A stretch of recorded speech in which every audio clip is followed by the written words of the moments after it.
पाकिस्तान भी क्यों फंसा हुआ है कि फखर को इतना लेट लाना, ये शुरू से उसे निकालते ना तो पाकिस्तान झंझट में कभी फंसता ही ना। बिल्कुल बिल्कुल आप सही कह रहे हैं। इनकी एज फैक्टर, इनका एक्सपीरियंस ऑस्ट्रेलिया का, इट्स आई थिंक आइडियल। बिल्कुल।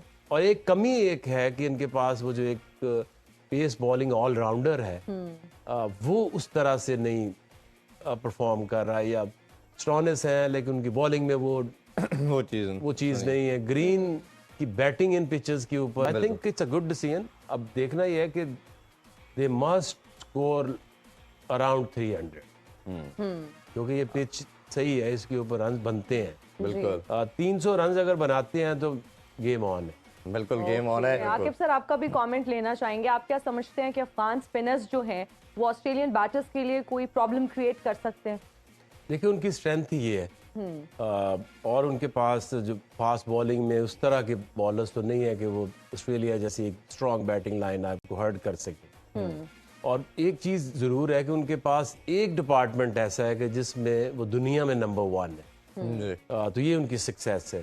अफगानिस्तान जैसा मुल्क हो के आप पूरी दुनिया को चैलेंज कर देते हैं और इसके ऊपर उन्होंने 4 स्पिनर मेरा ख्याल उससे ही जाएंगे वो। अभी प्लेइंग 11 थोड़ी देर में आ जाती है। जो नूर है और चारों डिफरेंट है। आप ये नहीं कह सकते कि जी आप लेगी के अगेंस्ट अगर कोई कंफर्टेबल है तो दोनों तरफ से वो मिलेगा। जो क्रिकेट की टर्म में 4 डिफरेंट स्पिन बॉलर्स हो सकते हैं वो सब हैं इनके पास, वो सब उनके पास हैं जी। और यूनिक है। मुजीब को अगर आप किसी भी प्लेयर से पूछे तो वो कंफर्टेबल नहीं होता है उसको पिक करने के लिए। राशिद तो है ही number 1 bowler in the world. Noor जो लेफ्ट आर्म एक रिस्ट स्पिनर लेकर आते हैं, नबी ऑफ स्पिनर है। आई थिंक कंप्लीट उनकी बॉलिंग है। और जैसे नया बॉल शाम को जब सेकंड बैटिंग होगी तो आपका नया बॉल भी मूव करेगा। अगर कहीं 2 विकेटें उन्होंने नए बॉल से ले ली और बाद में आपके पास 4 स्पिनर्स हैं जी, तो आई थिंक बहुत बड़ा चांस बन जाएगा। और अफगानिस्तान की टीम को जो अभी आप बेहतरी की तरफ देख रहे हैं उसमें सबसे ज्यादा उमर ज़ई का रोल है। बिल्कुल ऐसे ही है, बैट एंड बॉल। क्योंकि जिस टीमों के पास एक इस जैसा ऑलराउंडर है कि जो 10 ओवर भी कर सकता है, 5 नंबर पे बैटिंग कर रहा है और जिस तरह से उसने परफॉर्म किया है बैटिंग एंड बॉलिंग में, डेथ में भी बॉलिंग कर लेते हैं, तो ये तो छोटी टीम होते होते भी उन्होंने, पाकिस्तान के पास ऐसी ऑप्शंस नहीं है। बिल्कुल ऐसे ही है। पाकिस्तान के पास ना तो ऐसे स्पिनर्स है ना उमर ज़ई जैसा ऑलराउंडर है। ऐसे ही तो उन्होंने उसके ऊपर काम किया है, वर्क किया है। So I think they have become a very strong team. अच्छा, ऑस्ट्रेलिया के पार्ट पे अगर बात करें तो वो अभी सेमीफाइनल में उन्होंने क्वालिफाई नहीं किया और ऑब्वियसली उनके माइंड में भी ये चीज़ होगा कि हमने इस मैच को लाइट नहीं लेना क्योंकि इन्होंने हमें हराया, इंग्लैंड को हराया, श्रीलंका को हराया, तो ये तमाम चीज़ें उनके माइंड में होंगी और वो किसी तरह भी मेरा नहीं ख्याल कि वो लाइट लेके इस गेम को आएंगे। कैसे इस चीज़ को कैसे देखें? नहीं, अब तो लाइट कोई ले नहीं सकता अफगानिस्तान को। लेकिन ये है कि मैच्योर है, number of games, number of experience, game awareness, उनमें कोई ऐसा आपको प्लेयर नजर नहीं आएगा कि जो 50, 60 या 100 मैच से कम खेल रहा होगा। हाँ, बिल्कुल। तो सीजन टीम है और यही होता है कि कई टीमें फॉर्चुनेटली अनफॉर्चुनेटली जब वर्ल्ड कप आता है तो कई रीबिल्डिंग की तरफ होते हैं। जैसे श्रीलंका की एक यंग साइड है जो कि रेडी ही नहीं थी। बिल्कुल। बांग्लादेश के पास 3 उनके जो मोस्ट एक्सपीरियंस बॉल प्लेयर्स हैं वो डिक्लाइन की तरफ है। साकिब हो गया, जो उनका मोहम्मदुल्लाह है विकेट के, मुशफिक, ये वो सारे वो हैं 36-37 साल के। तो उसमें फिर आप वो वहां फंस गए। तो ये इनकी एज फैक्टर, इनका एक्सपीरियंस ऑस्ट्रेलिया का, इट्स आई थिंक आइडियल। बिल्कुल। और एक कमी एक है कि इनके पास वो जो एक पेस बॉलिंग ऑलराउंडर है वो उस तरह से नहीं परफॉर्म कर रहा है, या स्ट्रॉनेस है लेकिन उनकी बॉलिंग में वो चीज नहीं है। ग्रीन की बैटिंग इन पिचेस के ऊपर। मिचेल मार्श का भी जरूर जानना चाहूंगा, उसका वापस चले जाना इनकी टीम के कॉम्बिनेशन को, या इतना दुनिया का one of the best allrounder था, कितना डेंट कर सकता है? बहुत ज्यादा, क्योंकि वो एक ऐसा प्लेयर है कि जो सिंगल हैंडेडली जो ना 300 की तरफ आपको ले जाता है, 350 की तरफ ले जाता है। वो थोड़ा सा है क्योंकि स्मिथ स्लो डाउन बीच में कर देते। वो शुरू में जो वार्नर के साथ रन रेट बढ़ाते थे तो उससे बहुत फायदा होता था। फिर अगर आप बीच में थोड़ा सा स्लो डाउन भी हो तो वो एडवांटेज बहुत 10 ओवर में वो दे देते थे बैटिंग को। बिल्कुल। अच्छा आकिब सर, जब हम इम्पैक्ट प्लेयर्स की बात करते हैं तो दोनों टीम्स में से आप क्या समझते हैं उस द इम्पैक्ट प्लेयर, अगर हम बात करें अफगानिस्तान की एंड देन अफगानिस्तान ने अगर बैटिंग की है तो ये उनकी जो टोटल है फ्रॉम 280 270 280 टू 320, ये गुरबाज है। जी। और वो अगर गुरबाज अगर खेल जाता है आपके 20-25 ओवर तो फिर इनका स्कोर ओवर 300 होगा। और अगर वो जल्दी आउट हो जाते हैं तो फिर इनके जो बैट्समैन है वो अच्छी, उन्होंने बैटिंग बेसिक बैटिंग सीख ली, रहमतुल्लाह है जी, बिल्कुल ऐसे ही। या शाहिदी है, हाँ। लेकिन वो फ्लेयर नहीं है कि वो एक खड़ा हो गया तो फिर 300 प्लस रन हो जाएंगे। तो इनके गुरबाज का बहुत क्रिटिकल रोल है। जब वो चलते हैं तो फिर वो किसी बॉलिंग को चाहे स्पिन कराओ फास्ट कराओ, उनका डे होता है तो फिर वो खुल के खेलते हैं। और फिर अगर आज गुरबाज चल गया तो फिर अफगानिस्तान के चांसेस बहुत ज्यादा बढ़ बहुत जाएंगे। ज्यादा प्लेइंग है 11 भी मेरा ख्याल आ चुकी है, वो भी स्क्रीन पे अभी दिखाते हैं, आके भाई उस पर डिस्कशन करते हैं। जी, पहले हम अफगानिस्तान की देख लेते हैं जी। मोस्ट लाइकली वही साइड है जो लास्ट मैच था, नूर को ऐड किया गया, नूर भी आ चुके हैं जी।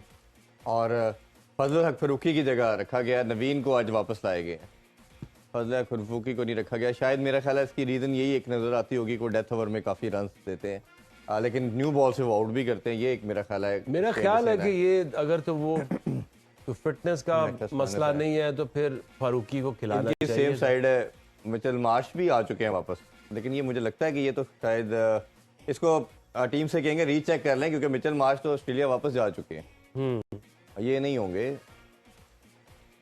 ये अगर आ गए हैं वापस हाँ, तो फिर बड़ी ये तो मेरा पूरा एग्जैक्टली बहुत बड़ा ये चेंज होगा अगर ये वापस आ चुके हैं। अगर वो वापस आए हैं तो आई थिंक गए होंगे, कोई प्रॉब्लम होगी और फैमिली और वर्ल्ड कप इतना हाँ जी, हाँ जी। इम्पोर्टेंट मैच है तो आई थिंक बहुत जबरदस्त एक रोल प्ले कर सकते हैं। बिल्कुल ऐसा ही है। अच्छा, इनकी अगर अफगानिस्तान की सक्सेस के हवाले से अगर बात करें तो हमने देखा है कि सबसे बड़ी सक्सेस की रीज़न ये है कि जो बैटिंग के अंदर ये कंट्रोल एग्रेशन लेके आए हैं कि हर बॉल पे छक्का चौका नहीं लगाना, अब हमने सिंगल डबल भी लेनी। इसको कैसे देखते हैं आप?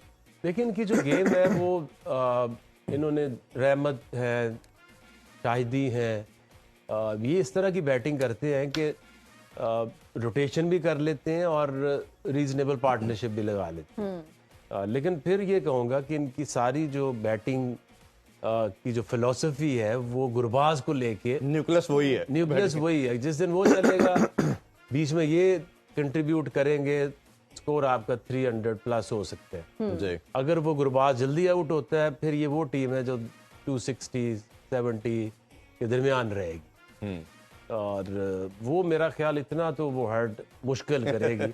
आकिब सर, अगर हम अफगानिस्तान की बात करें तो they won the toss and decided to bat first, उनके डिसीजन को आप किस तरह से देखते हैं? I think it's a good decision. इसमें 2-3 चीजें हैं, जैसे कल दिल्ली में मैच हुआ तो बांग्लादेश वालों को पता था कि ड्यू आएगी जी, तो उसके लिए आसानी हो गई।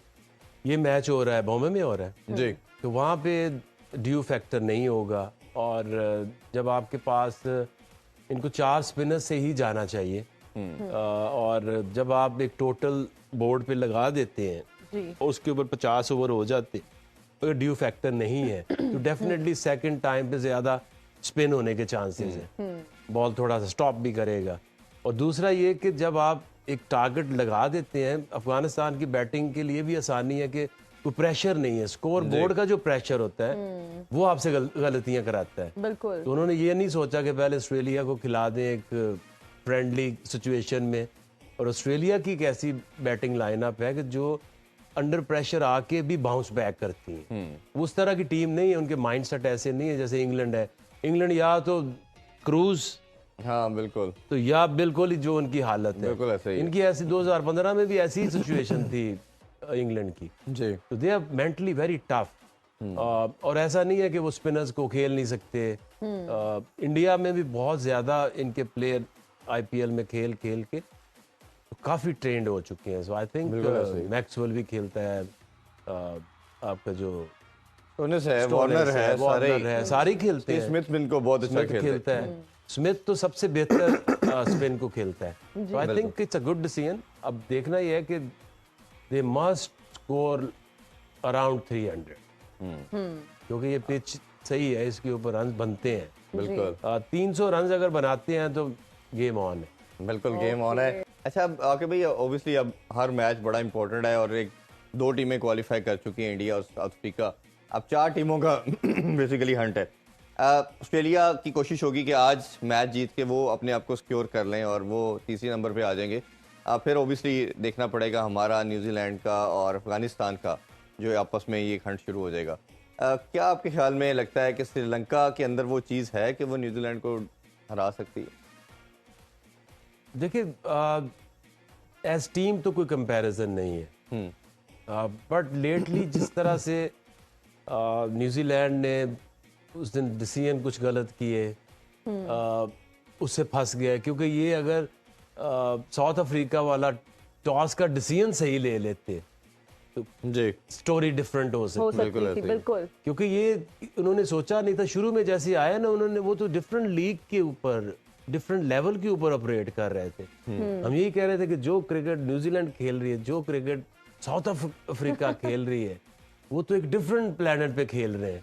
तो दोनों औकात में आ गए बिल्कुल। और आए किए हुए गलत डिसीजन से, अपनी स्ट्रेंथ से हट के लोगों ने उनको फेवर दी। साउथ अफ्रीका को कौन देगा पहले बैटिंग? न्यूजीलैंड देगा, और आज जिसकी वजह से वो फंसे हुए हैं, बिल्कुल। अच्छा, और पाकिस्तान भी क्यों फंसा हुआ है कि फखर को इतना लेट लाया।